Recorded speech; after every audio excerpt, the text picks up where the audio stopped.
just want to be by myself. You do not have to be scared. You can count on all of us. All right, Sistas fans, in the second season 6B trailer, we learned from Karen that while she's talking with Andy at the penthouse, that she's afraid of going through, what she's about to go through alone, motherhood and whatnot. And like I said in my trailer breakdown, I feel no sympathy whatsoever for Karen, because she got herself into this mess. And I'm not necessarily talking about the pregnancy. I'm talking about her current position in life. She's the one who's chosen to push everyone away, go off on people, talk to anybody the way she wants, just talk crazy to people, chasing after a man who has clearly moved on, instead of focusing on the man right in front of her that wanted to be her everything. I don't feel any sympathy. And honestly, I'm surprised Andy wants to talk to her. I mean, Andy, it just goes back to what a lot of fans always say, and I agree with it. People just need to stop coddling Karen, because how often, and I'm not saying we've never seen it, but how often have we seen Karen be that confidant to the other girls, mainly Andy, because that's the one she mainly interacts with. More often than not, it's not like Andy could talk to her about anything.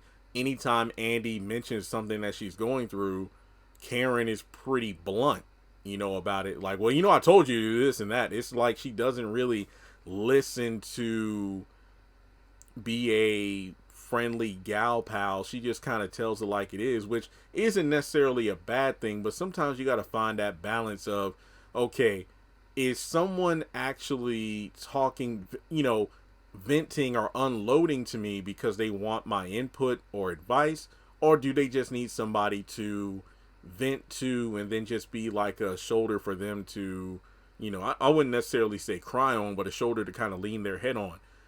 And yet when it comes to Karen, now all of a sudden, because she got all this hate, bitterness out of her system, which I don't buy it. I mean, she's acting all pitiful now. I don't want to go through this alone, but she'll be biting people's heads off in the next episode or two. Because remember last season, those letters my mama had me write, ever since I wrote them, it's like I felt good to get it out of my system and I just feel lighter.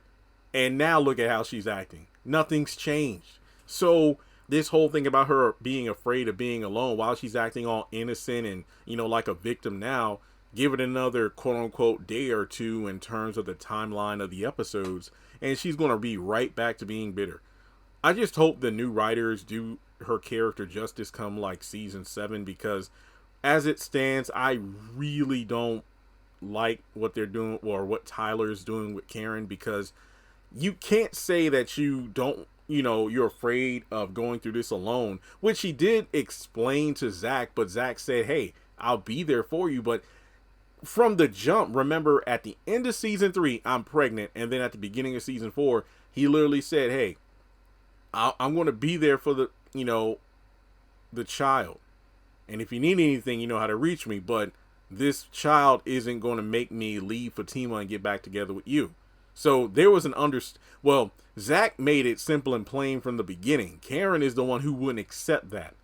And then not to mention, how can you quote unquote be afraid of going through this alone when Zach has said a number of times that he wants to be there to raise the child and, financial support if needed.